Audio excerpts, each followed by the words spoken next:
Mira, ya llegó Cristina, ya llegó Sophie, Diana Sí. también. Ya estamos grabando. ¿Cómo están? Ujú. Hola a todas, buenas noches. Hola, buenas noches. Hola, buenas noches. Diana, Gracias. Sophie, buenas noches. Cristina, buenas noches. Buenas ¿Listo? noches. ¿Listo, mi estimado Buenas Diego? noches, María ¿Ya? ¿Ya Cristina ya tienes? está también. Sí, va a exponer Diego, como ya saben, la maternidad de María, ¿no? O la maternidad Sí, el de, dogma. Ajá, el dogma de la maternidad Órale, se va de a poner María. bueno. Perfecto. Sí, te va a poner Entonces, bueno esto. sí, Se sí, va a sí. poner bueno. Mamá. Qué bueno. Fíjate, mírate Ay, Dios. la imagen, qué bonita está. Sí, ay, sí Sí, es inspiradora. sí. Muy bien. A la hora que Ujú. gustes, mi estimado Diego. Listo, pues iniciamos en el nombre del Padre, del Hijo y del Espíritu Santo. Amén. Amén. Amén. Dios, te damos gracias por permitirnos reunir. Eh, Ayúdanos, danos luz, compártenos, pues, esas gracias o dones que compartiste a tus apóstoles y a la gente que, pues, día con día aprendemos de tu palabra y que también nos gusta transmitirla. Ayúdanos, Dios, pues, danos la paciencia, danos el amor para poder hablar con los hermanos separados, para no verlos como enemigos, sino como hermanos, como criaturas tuyas amadas, tanto ellos como nosotros.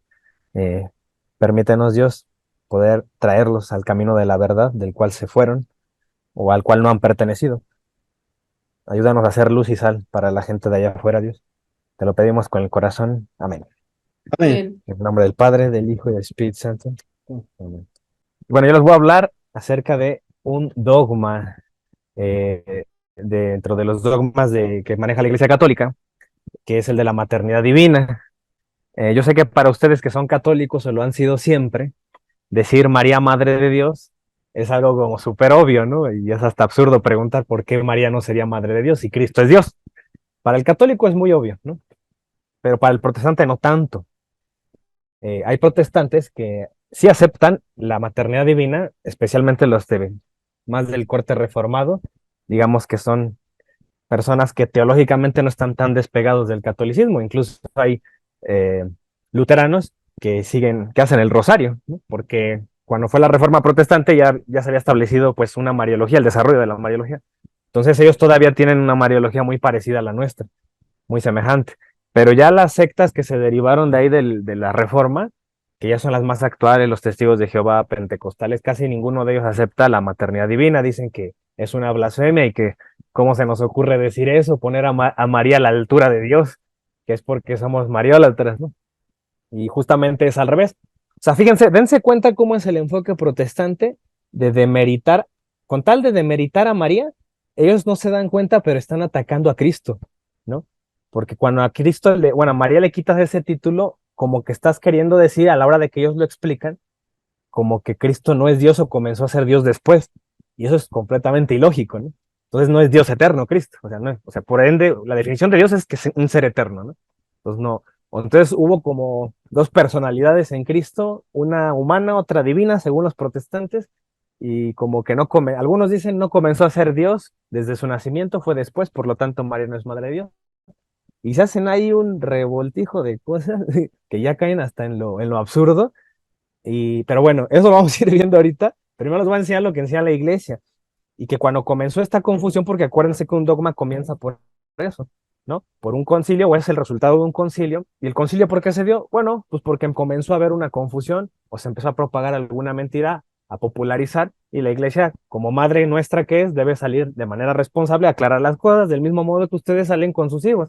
Si sus hijos están diciendo algo que no es cierto, si están actuando de manera incorrecta, ustedes como padres responsables, pues salen y dicen, ¿sabes qué? Esto es la verdad. Y tú le impones a tu hijo, ¿no? Le dices, pórtate bien, esto no está bien, esto no se hace, ¿no? La iglesia también nos hace lo mismo, nos pone dogmas.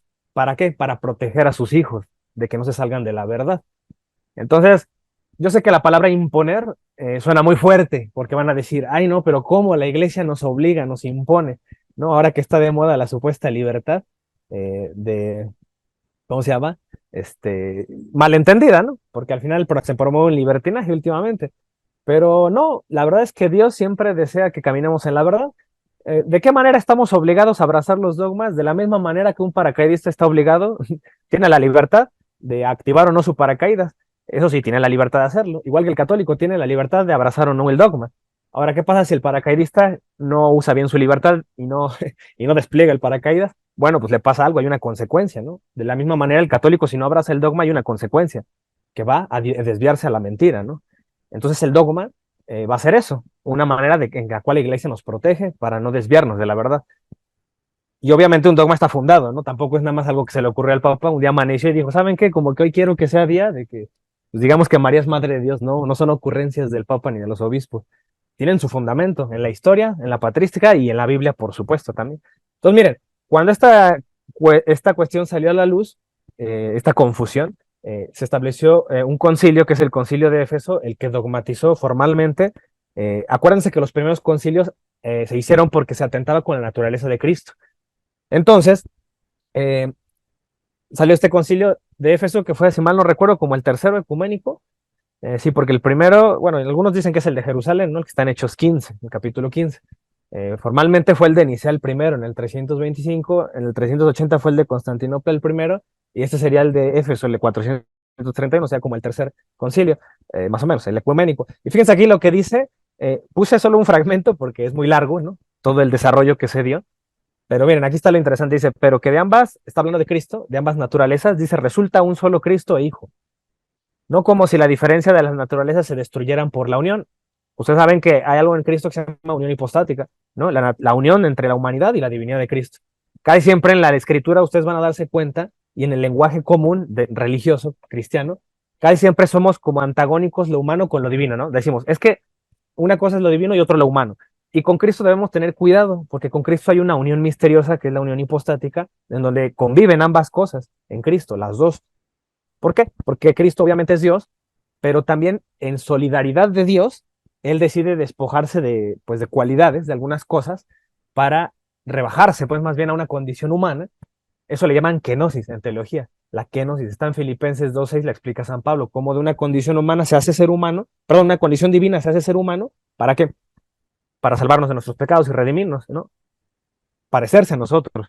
Entonces eso también lo van a ver en la carta de Hebreos, pues, especialmente en Hebreos 2:17, donde se dice eso, ¿no? Que Cristo se hizo inferior para salvarnos a nosotros de los pecados. Entonces, miren, aquí dice, la divinidad y la humanidad constituyen más bien para nosotros un solo Señor. Es decir, no se pueden dividir, ¿no? Las naturalezas. Ahorita van a ver por qué, cuando con este título los protestantes intentan dividir eso, y no es correcto hacer eso con Cristo. Dice, por la ocurrencia inefable y misteriosa de la unidad. O sea, es un misterio esa unidad. Del mismo modo que hay una unión misteriosa en la Trinidad, en el matrimonio dos se hacen una carne. Bueno, en Cristo hay dos naturalezas misteriosamente unidas. Dice, porque no nació primeramente un hombre vulgar de la Santa Virgen y luego descendió sobre él el Verbo. Es decir, no nace y ya después se hace Dios. Es decir, Cristo siempre ha sido Dios, ¿no? Más bien, de ser Dios, se encarna, pero no deja de ser Dios. Sino que unido desde el seno materno se dice que se sometió a nacimiento carnal, como quien hace suyo el nacimiento de la propia carne. Dice, de esta manera, los santos padres no tuvieron inconveniente en llamar Madre de Dios a la Santa Virgen. Es una de las cosas que se dice en este concilio. Y también otra cosa que se menciona que considero importante, dice que desde el comienzo la iglesia enseña que en Cristo hay una sola persona. Eso sí, grábenselo bien, es una persona, no son dos personas, porque la herejía dice eso, que en Cristo hay como dos personas, ¿no?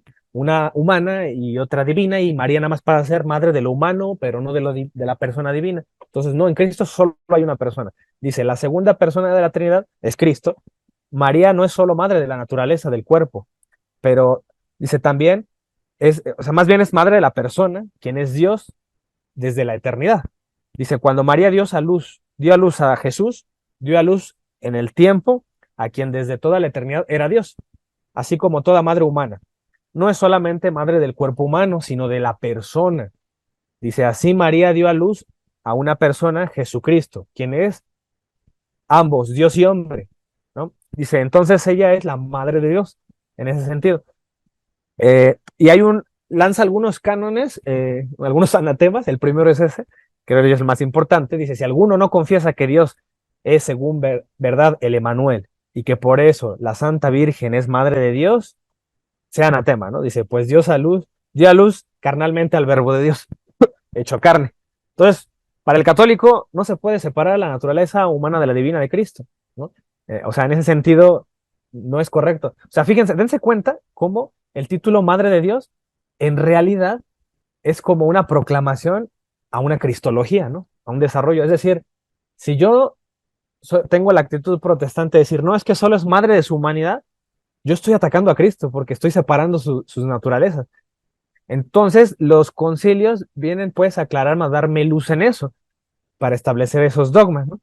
Por ejemplo, ya después hubo otro concilio que es el de Calcedonia, y aquí solo subrayo otra proclamación que hace este concilio, donde habla de Cristo y dice que hay dos naturalezas sin confusión, sin cambio, sin división, sin separación, en modo alguno borrada la diferencia de naturalezas por causa de la unión. Dice, sino conservando más bien cada naturaleza, su propiedad, y concurriendo en una sola persona y en una sola hipostasis, ¿no? Ahí viene el término este de la unión hipostática. No partido o dividido en dos personas, sino uno solo. Entonces, eso lo tenemos claro, ¿no? Porque cuando decimos madre de Dios, ahorita lo voy a explicar en qué sentido lo decimos, y no significa, como dice el protestante inmediatamente, es que ustedes creen que María es diosa, ¿no? No, eso no tiene que ver. Más bien, sí hereda de María algo, pero es la humanidad, ¿no? No la divinidad. María no es madre de Jesús en el sentido de que es eterno, ¿no? O sea, en la eternidad no es madre. Es madre en la encarnación, o sea, en ese sentido sí se le puede llamar madre, ¿no? Entonces, fíjense, otro concilio, que es el segundo de Constantinopla, también hay uno de los cánones, donde también pues bueno, se enfatiza la naturaleza de Cristo, o bueno, de sus naturalezas. Dice, si alguno no confiesa que hay dos nacimientos del Verbo, fíjense, uno del Padre, que es lo que les menciono, antes de los siglos, es decir, en la eternidad, sin tiempo e incorporalmente. Otro nacimiento que tiene Cristo, dice, en los últimos días, cuando él mismo bajó de los cielos y se encarnó en la santa, gloriosa Madre de Dios y siempre Virgen María, y nació de ella. Ese tal sea anatema, es decir, eso es algo que debemos creer. Entonces, miren, también no hay que confundir, porque van a decirme de seguro, oye, pero no que Cristo es eterno, ¿cómo tuvo un nacimiento con el Padre? Como que pareciera que decimos, tiene un principio. No, no es así. Acuérdense que dice un nacimiento antes de los siglos, es decir, antes del tiempo, ni siquiera estaba sujeto al tiempo, es en la eternidad. Entonces, uno como es material, un ser material, estamos acostumbrados a pues a que tenemos un principio y un fin, y estamos tan acostumbrados a estar sujetos al tiempo, que es para nosotros a veces difícil imaginarnos eso. Si ustedes esto lo quieren ver en la Biblia, lo pueden ver en el profeta Miqueas, en el capítulo 5, verso 1. Ahí dice la profecía de que el Mesías viene de Belén, y dice que viene desde los días de la eternidad, ¿no? O sea, ese sería el fundamento bíblico del por qué decimos que el Mesías pues es Dios. Ahí en el Catecismo de la Iglesia Católica, que es otro pues, documento importante para nosotros, donde se oficializa o se da esa enseñanza, dice que María es clamada bajo el impulso del Espíritu como la Madre del Señor. ¿Se acuerdan, no? Que es de Santa Isabel, ahorita lo vamos a ver, desde antes del nacimiento de su hijo. En efecto, dice aquel que ella concibió como hombre por obra del Espíritu Santo y que se ha hecho verdaderamente su hijo, según la carne. No es otro que el Hijo eterno del Padre, la segunda persona de la Santísima Trinidad. Dice, la iglesia confiesa que María es verdaderamente Madre de Dios. Y aquí viene un término muy famoso que se llama Theotokos en griego, que significa eso, ¿no? Theos, que es de Dios, y tokos, que significa parto, ¿no? Bueno, se traduce como la parturienta, ¿no? La que dio, o la que parió a Dios. Esto lo menciono porque eh, el hereje Nestorio, que va a llegar a decir otra cosa, no le va a llamar Theotokos, va a decir que eso está mal, que es Cristotokos, ¿no? Que es madre de Cristo, no madre de Dios. Y ahí es donde se origina esta confusión. Y bueno, ya nada más para resumir, ¿qué es un dogma? Lo que ya les mencioné, aquí hay unas definiciones que me parecen muy adecuadas, que es un conjunto de creencias, dice, de carácter indiscutible y obligado para los seguidores de cualquier religión. Los protestantes nos critican porque tenemos dogmas, ¿no? Dicen, es que ustedes están dogmatizados, pero ellos como que dan a entender como si el dogma no tuviera fundamento y nosotros nada más obedecemos como borregos lo que nos diga el Papa, ¿no? O la Iglesia, y nos sometemos y agachamos la cabeza. Y no es así. El católico tiene fundamentos y los dogmas precisamente están bien fundamentados para que puedan ser proclamados. Entonces ya se hizo un desarrollo, no es un antojo de los obispos. Y ellos también tienen sus dogmas. Si no, pregúntenle a un protestante, oye, dime, no sé, pues alguna enseñanza de tu religión sin Biblia. Y te van a decir, no, ¿cómo crees? La Biblia es palabra de Dios, hay que usar la Biblia. Ah, bueno, eso es un dogma. A ti te impusieron que todo lo que venga de Dios tiene que estar escrito en la Biblia. Entonces, eso justamente es un dogma. Por ejemplo, la sola fide es un dogma también. Me van a decir, no, pero está basada en la Biblia. Sí, pero la interpretación que tú le das a todos los versículos para creer que solo la fe te salva, esa es una herencia que te dejaron tus pastores y te hicieron creer eso, ¿no? Estás dogmatizado a creer que todos los versículos apuntan a la sola fe, ¿no? Entonces, en ese sentido, ellos también tienen dogmas, también se les impuso eso, se les impuso usar la Biblia y no salirse de la Biblia. Y muchos de ellos no saben contestar esa pregunta. Tú le preguntas, oye, ¿por qué la palabra de Dios solo es Biblia? Y a veces ni te saben ni responder. No, pues es que es lo que nos dejaron escrito, ¿no? Pues los apóstoles, hay más escritos que dejaron otros discípulos de los apóstoles, ¿por qué no son palabra de Dios, no? Ah, bueno, pues quién sabe, ¿no? Bueno, el católico sí sabe, es porque la iglesia nos lo dijo, ¿no? Con su autoridad. Entonces, también sepan que no es malo, no son malos los dogmas. De hecho, les digo, son cosas que nos van a proteger de salirnos de la verdad.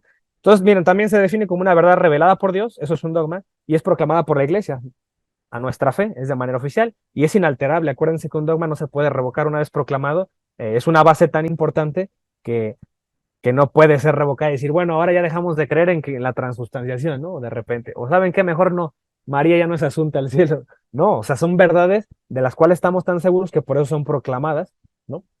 O es necesario proclamarlas, en este caso porque hay herejías que están atentando ante la verdad, y por eso el catecismo de la iglesia nos enseña que un dogma, nos dice, ¿no? Que acá en el numeral 88, dice, el magisterio de la iglesia ejerce plenamente la autoridad que tiene Cristo cuando define dogmas, es decir, cuando propone de una forma que obliga al pueblo cristiano a una adhesión irrevocable de la fe, que es lo que les vengo diciendo. Dice, son verdades contenidas en la revelación divina, o también cuando se propone de manera definitiva verdades que tienen con ellas un vínculo necesario. Dice también, existe un vínculo orgánico entre nuestra vida espiritual y los dogmas. Los dogmas, a mí me gusta esta definición, dice, son luces que iluminan el camino de nuestra fe y lo hacen seguro. Es decir, nos dan seguridad. Yo les ponía de ejemplo la otra vez ahí en la catequesis a unos papás, les dije, ustedes pues ponen paredes o bardas en su casa, ¿por qué? Por seguridad, para que nadie entre a su casa, pero también es para que sus hijos no se salgan de la casa y corran peligro. Entonces la iglesia establece también unos muros que les llamamos dogmas. Entonces, esos muros son los dogmas y precisamente si yo decido brincarme ese muro o ese dogma, puedo encontrarme ya del otro lado, en la calle, a un hermano que me diga, no, María no es madre de Dios, ¿no? Me va a decir otra cosa que mi santa madre iglesia me está diciendo, me está tratando de proteger, ¿no? Y ellos tendrán sus razones. Nada más que aquí la iglesia pues viene fundada de Cristo, ¿no? Y trae su historia y su patrística y muchos fundamentos. Entonces, pues yo tengo la libertad de creer o no creer, pero no puedo decir, soy católico, pero no creo en la Inmaculada Concepción, o no creo en la maternidad divina. No, pues es que para eso, si yo soy católico es porque sigo la iglesia católica, ¿no? Y si la iglesia católica me dice eso, entonces debiera yo abrazar esos dogmas. Pero si no los abrazo, entonces ¿cómo me llamo católico? ¿No? O cómo me doy una identidad de católico si no creo en la iglesia católica. Entonces, es por eso que se vuelve necesario abrazar los dogmas, ¿no? Para tener esa identidad. Entonces, miren, este obispo, que se llama Nestorio, allá por el año, ¿qué será? Pues antes del concilio de Éfeso, obviamente, ¿no? Comenzó con esta herejía antes del 431, y era un obispo católico, ¿no? Dice San Juan, salieron de entre nosotros, ¿no? Ahí en la primera carta de Juan. Y así pasa, ¿no? El Lutero también salió de entre nosotros. Entonces era un obispo católico, pero empezó a decir, a popularizar esta idea de decir que no, que María no es madre de Dios, solo es madre de Cristo, y quería quitar el Teotocos para establecer el Cristotocos. Él era obispo de Constantinopla y su herejía le llaman nestorianismo o dificismo, es decir, dos naturalezas. Él dividía a Cristo en dos partes, ¿no? Decía una humana y una divina. Entonces, ya les comentaba esto, que él dice que no es correcto el Teotocos, que más bien es Cristotocos, y Nestorio hacía dividir esto a Cristo en dos, una persona humana, una divina. Entonces María sería madre de la persona humana de Cristo y no de su persona divina. Entonces esto se populariza y va a haber católicos que van a abrazar este error.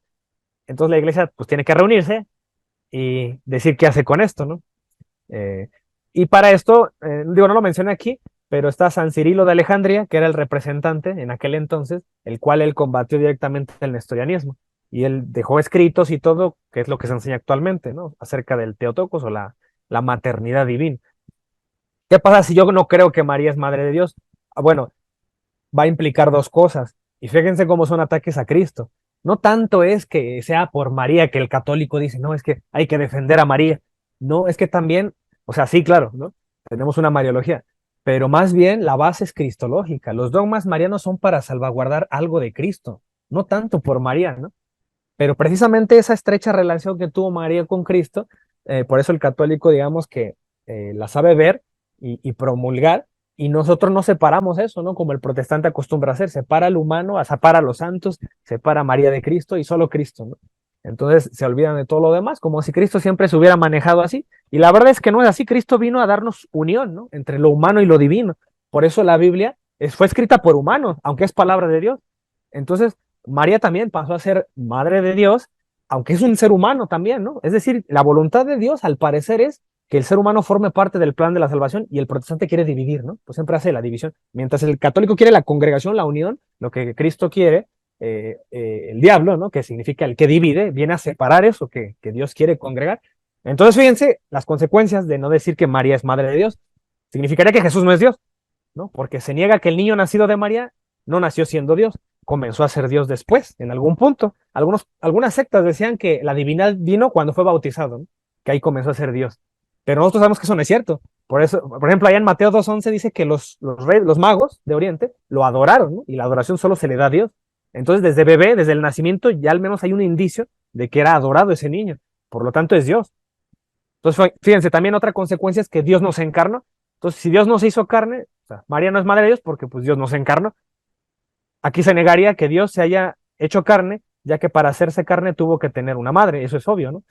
Entonces, esas son las consecuencias de atraer este error, ¿no? Que sutilmente se mete y ataca a Cristo. Fíjense cómo a veces en el afán de desprestigiar a María, terminan haciendo eso, ¿no? Atacando a Cristo. Yo la otra vez oía a un pastor que decía eso. Decía, es que María no es madre de Dios, eso es un error de los católicos, y enseñaba a él que María más bien como es pecadora, le heredó el pecado a Cristo. Y eso era lo que enseñaba el pastor, que Cristo cargaba con el pecado.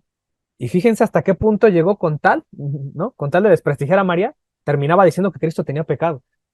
Ese pastor es Eduardo Gutiérrez, ¿no? Que anda por ahí en las redes sociales muy activo, y fue muy atacado por por los apologistas, sus argumentos, porque decían, ¿cómo es posible que con tal de desprestigiar a la madre María, comienza a predicar esto, ¿no? Y fue muy atacado porque ese video había sido oculto, y cuando salió a la luz, el pastor dijo, no, es que eso yo ya no lo creo, era un error mío, y sí lo reconoció. Entonces ahí es donde dice uno, ¿no? De apologista católico, dices tú, óyeme, si un pastor hace eso, ¿qué va a pasar el día de mañana con lo que hoy enseña? Al rato se retracta y va a decir, no es cierto, ¿no? Entonces, ¿qué pasa con las almas de los que lo siguen? ¿Qué pasa con esa gente que murió creyendo esas herejías o esas mentiras y el día de mañana ese pastor dice, no, es que ya leí bien la Biblia o aprendí otra cosa y ya cambié de doctrina, ¿no? Entonces, ese es el problema, ¿no? De consentir herejías. Dice María, Madre de Dios. Entonces, miren, acá sí es necesario establecer el dogma para salvaguardar la divinidad de Cristo y que también dividir la persona de Cristo como se hace o se intenta hacer, anularía el sacrificio en la cruz, porque imagínense, dice, eso conllevaría que pues nos salvó un simple hombre y no Dios, ¿no? Entonces, porque hay protestantes que dicen eso, dicen, no, es que no puede morir Dios. O sea, tienen la misma herejía, pero hagan de cuenta que en lugar del nacimiento, la mantienen con la muerte de Cristo. Dicen, es que no murió Dios porque Dios no puede morir, solo murió el cuerpo de Cristo, porque Dios no puede morir. Y hacen lo mismo, están dividiendo las naturalezas, ¿no? Entonces nos salvó un hombre, no nos salvó Dios. Es decir, Cristo estaba sufriendo, pero pues Dios no estaba sufriendo, ¿no? O sea, como si Cristo tuviera dos personalidades. Y no es así. Eso es un tremendo, pues, yo diría como hasta falta de respeto, ¿no? A Cristo, porque sería como si Cristo no hubiera padecido nada, ¿no? Dios estuviera intacto o desentendido de lo que le pasaba a Cristo, ¿no? En su naturaleza. Entonces, no es correcto, pues, por eso dividir hacia Cristo, ¿no? En dos personas. Dice, en Cristo hay solo una persona con dos naturalezas, que es lo que ya venimos diciendo. La divina, que es la eterna y que procede del Padre, y la humana, que la humana sí fue creada en el seno de María, en la plenitud de los tiempos, dice Gálatas 4:4. Es decir, cuando hubo plenitud de los tiempos, hasta ese momento hubo encarnación. Pero eso no significa que Cristo tuvo un origen, ¿no? Que Cristo existe desde la eternidad, como ya lo hemos mencionado. Entonces las dos naturalezas son indivisibles y conforman la persona divina de Cristo. Entonces María es madre de la persona, no es madre de la naturaleza. Eso la Biblia no te lo va a decir. Ah, pues dio a luz la naturaleza humana. No, o sea, no dice eso la Biblia. Los protestantes lo defienden a capa y espada, pero pues muéstrenos un versículo, ¿no? Así como ellos nos dicen, muéstrenme que es madre de Dios, que ahorita lo vamos a ver, que si hay versículos que dicen eso, bueno, pues díganlo ustedes, muéstrenme un versículo que diga, es madre de la naturaleza humana.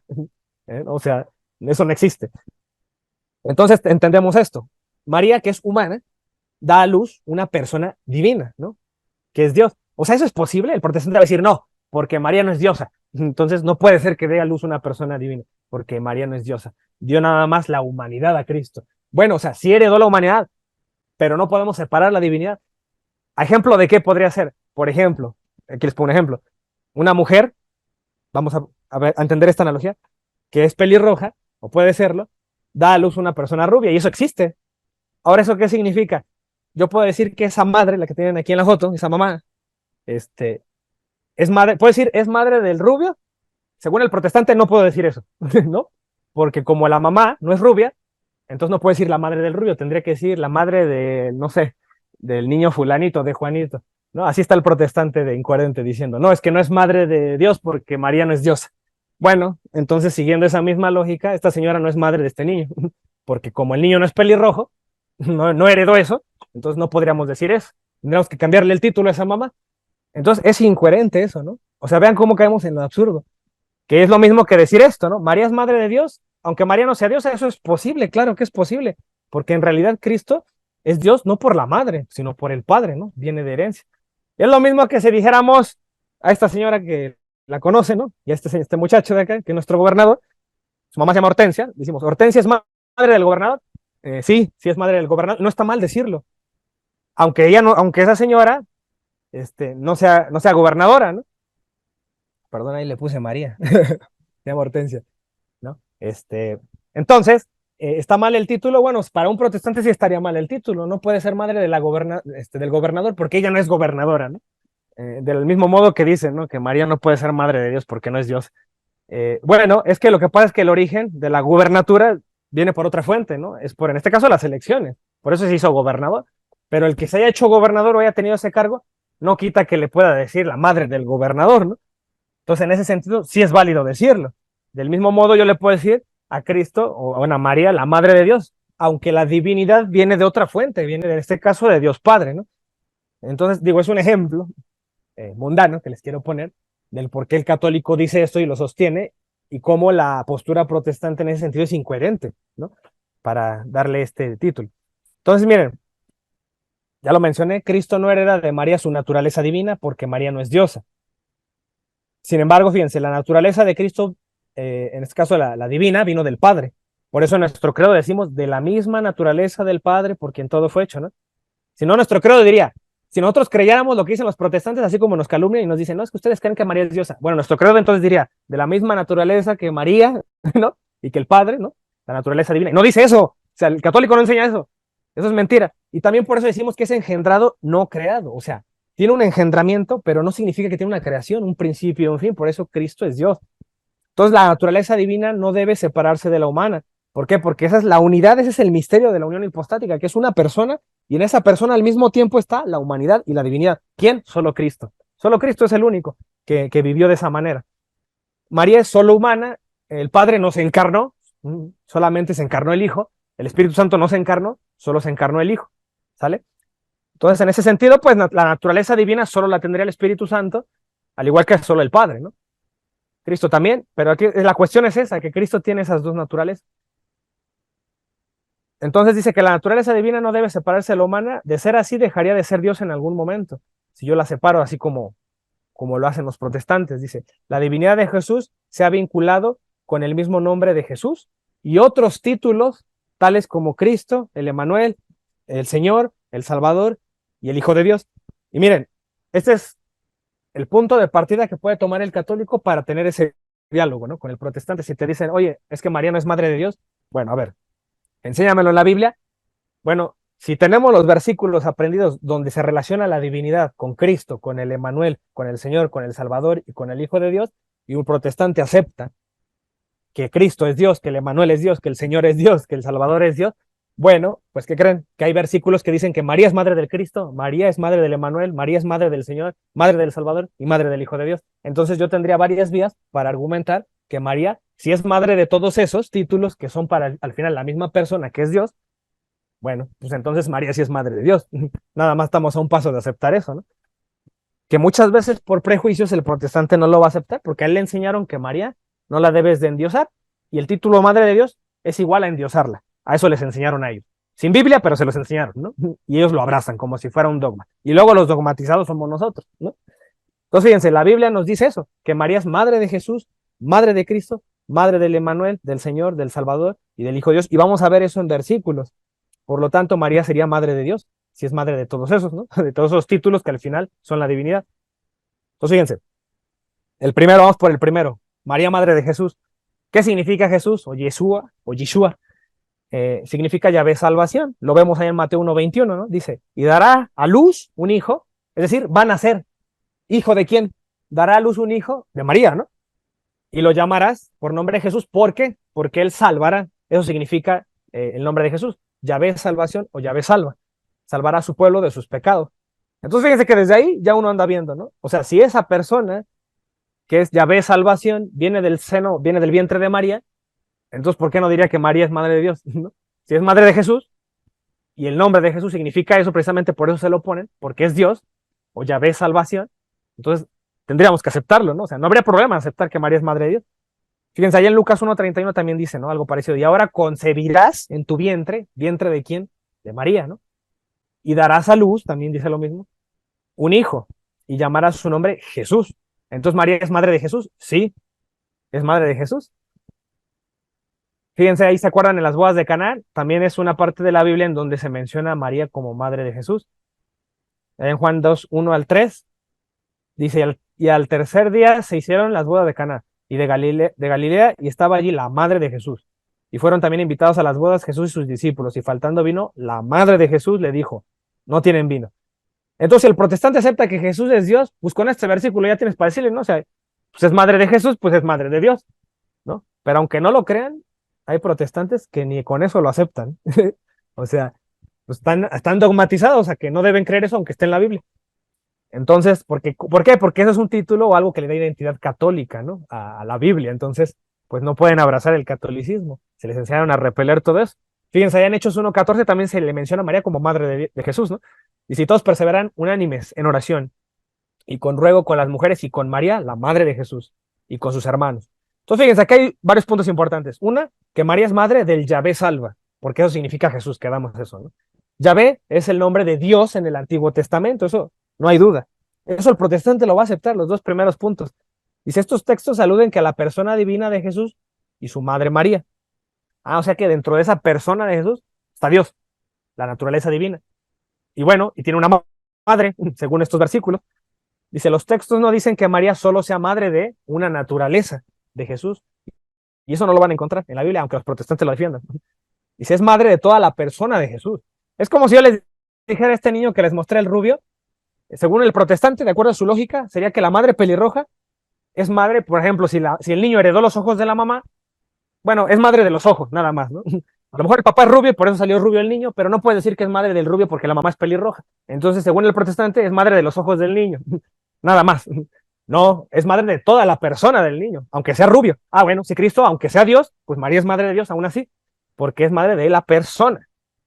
Ahora vamos con el siguiente, María, madre de Cristo, porque es otro título, ¿no? Que se le da al Mesías, bueno, que es lo mismo que Mesías Cristo, que significa ungido.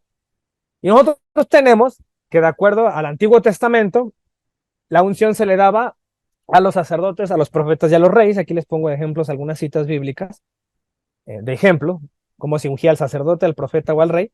Y en el Nuevo Testamento, Cristo cumple estas dignidades, es sacerdote, profeta y rey. Aquí les pongo algunos ejemplos de tantísimos que hay en la Escritura. Cuando veamos la alianza con Cristo, que todavía no acabamos de ver la alianza con David, en la alianza con Cristo les voy a mostrar por qué Cristo es sacerdote, profeta y rey, y con un montón de versículos que existen. Y bueno, entonces vemos nosotros que la Escritura afirma que María es madre de Cristo. Dice en Mateo 1:16, cuando se menciona este linaje de Jesús, dice, y Jacob engendró a José, marido de María. ¿Okay? Subrayen ahí, María, de la cual nació, lo parió, ¿no? Ahí está el Teotocos, parturienta, lo parió, nació Jesús, ¿no? Llamado el Cristo. O sea que Jesús, que es Yahvé salva, es igual a Cristo, que es el ungido, ¿no? El título mesiánico, el título del Mesías, que ya la tradición judía decía que iba a venir, ¿no? A salvarnos. Entonces, María es madre de ese Jesús, que también es llamado Cristo. Madre de Dios sería, ¿no? O sea, sencillo. Ahora bien, ¿dónde está ese vínculo de que Cristo o el ungido es Dios? Lo podemos ver, por ejemplo, en la profecía de Isaías 9, que ahí sabemos todos, y todos estamos de acuerdo, hasta los protestantes, que es una profecía que habla del Mesías. Porque un niño nos es nacido, hijo nos es dado, y el principado sobre su hombro, y se llamará su nombre admirable, consejero, Dios fuerte, ¿no? Ahí está el vínculo de Dios, Padre eterno, príncipe de paz. Entonces, ese niño que va a nacer, que nace de mujer, ¿se acuerdan? Mateo 1:16 nace de María, es Dios fuerte. Ah, bueno, entonces si nació siendo así Dios fuerte, entonces María es madre de ese Dios fuerte, de ese Yahvé salvo. Entonces, digo, por ende, María es madre del Mesías prometido, que es Dios, y además dice, es el sacerdote, es el que llegó a ser sacerdote, profeta y reina. Entonces, si es María, es madre de Cristo, por lo tanto sería madre de Dios. No habría problema en aceptarlo, ¿no? Aquí lo malo es que el protestante no da este paso, ¿no? El de aquí, si acepta que es madre de Cristo, bueno, es madre de Dios. Entonces, digo, es tan sencillo, y hasta a mí a veces, hasta cuando estaba haciendo esta presentación, dije, pues parece tan lógico, ¿no? O sea, no pasa nada si aceptas ese título, ¿no? Pero tienen tan marcado el prejuicio doctrinal de decir, no, no podemos aceptar eso de María, que por eso, ¿no? Con tal de abrazar, ¿no? Lo que les enseñan los pastores, pasan pues a perjudicar la cristología, que se supone ellos debieran abrazar, porque aceptan todo esto, ¿no? Entonces, fíjense, también se dice que María es madre del Emanuel. ¿Dónde lo vemos? Bueno, desde Isaías ya se habla de este título del Emanuel. Por ejemplo, ahí en Isaías 8:8 dice, y pasando hasta Judá, inundará y pasará adelante y llegará hasta la garganta, dice, y extendiendo sus alas llenará la anchura de tu tierra, oh Manuel. Vamos a ver de quién es esa tierra, de lo de Manuel, según el profeta Oseas. Ahí en Oseas 9:3 dice, no quedarán en la tierra de Jehová o Yahvé. Ah, o sea que el Emanuel tiene un vínculo con Yahvé. El Emanuel es Dios, entonces, ¿no? Comparte esa naturaleza divina, de acuerdo al profeta Oseas. Esa misma tierra que se llama del Emanuel también es tierra de Yahvé. Entonces, con razón, por eso ahí en Mateo 1:21 al